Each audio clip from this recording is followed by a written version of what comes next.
Surprisingly, unlike most sports whose origins are somewhat obscure, after being the combination of other sports and developed gradually through time, basketball has a very precise and fully known origin, and the inventor himself wrote an account of it, published after his death.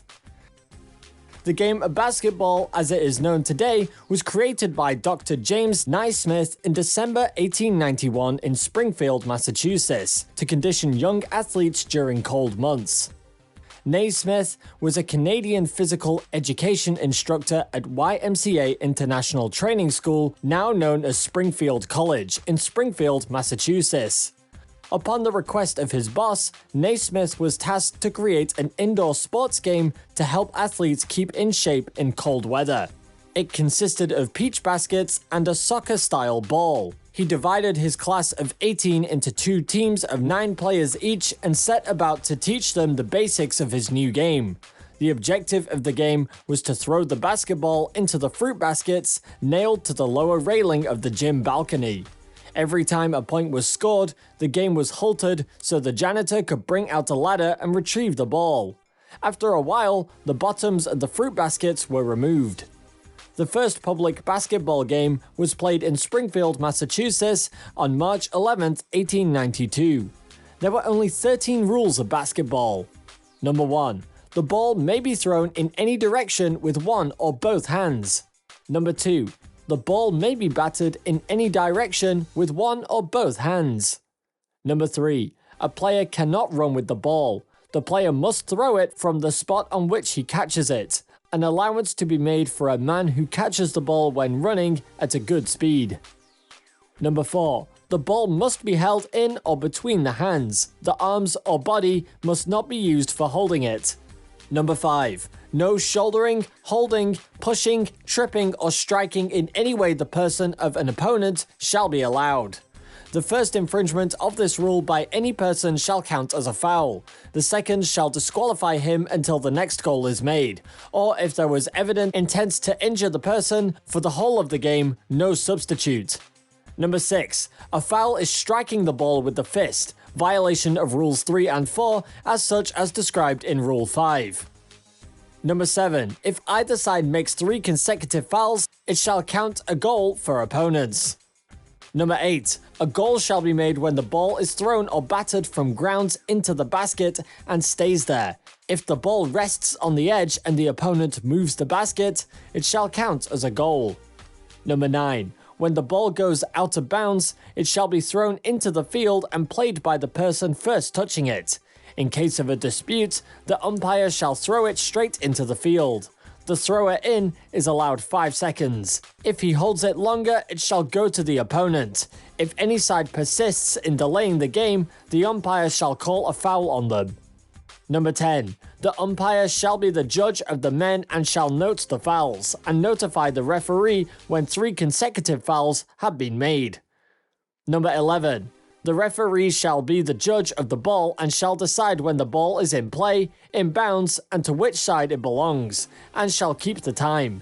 He shall decide when a goal has been made and keep account of the goals with any other duties that are usually performed by a referee. Number 12. The time shall be 15-minute halves, with 5-minute rests between. Number 13. The side making most of the goals in that time shall be declared the winner. In the case of a draw, the game may, by agreement of the captains, be continued until another goal is made. On December 21, 1891, Naismith published the rules for a new game using 5 basic ideas and 13 rules. That day, he asked his class to play a match in the Armory Street Court 9 vs 9, using a soccer ball and 2 peach baskets. Frank Mahan, one of his students, wasn't so happy. He just said, "Ugh, another new game." However, Naismith was the inventor of the new game. Someone proposed to call it Naismith Game, but he suggested, "We have a ball and a basket. Why don't we call it basketball?"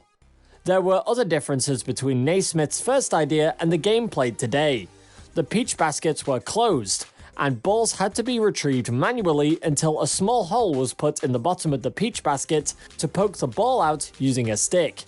Only in 1906 were metal hoops, nets, and backboards introduced. Moreover, earlier the soccer ball was replaced by a Spalding ball, similar to the one used today. The first professional league was founded in 1898. 6 teams took part in the National Basketball League, and the first champions were the Trenton Nationals. The league was abandoned in 1904. Then, many small championships were organized, but most of them were not as important as some teams who played for money against challengers. After it arrived in Europe, basketball developed very quickly. In 1909, the first international match was held in St. Petersburg. Mayak St. Petersburg beat a YMCA American team. World basketball was growing, but it was on June 18, 1932, that a real international organization was formed to coordinate tournaments and teams. That day, Argentina, Czechoslovakia, Greece, Italy, Latvia, Portugal, Romania, and Switzerland founded the International Basketball Federation, FIBA, in Geneva. Its work was fundamental for the first inclusion of basketball in the Berlin Olympic Games in 1936. The first Olympic title was won by the US national team. Canada was runner-up. The games were played on an outdoor clay court. Hundreds of other changes to the rules had been made throughout the history of basketball, some more noticeable than others. These adjustments to pivoting, penalties, ball possession, and many others are too great in number to discuss in a brief overview of the sport's history. That's all for today. If you enjoyed this video, don't forget to like, subscribe, and share it with your friends. You can also leave a comment with what you would like to see in the following videos. Thanks for watching, see you next time!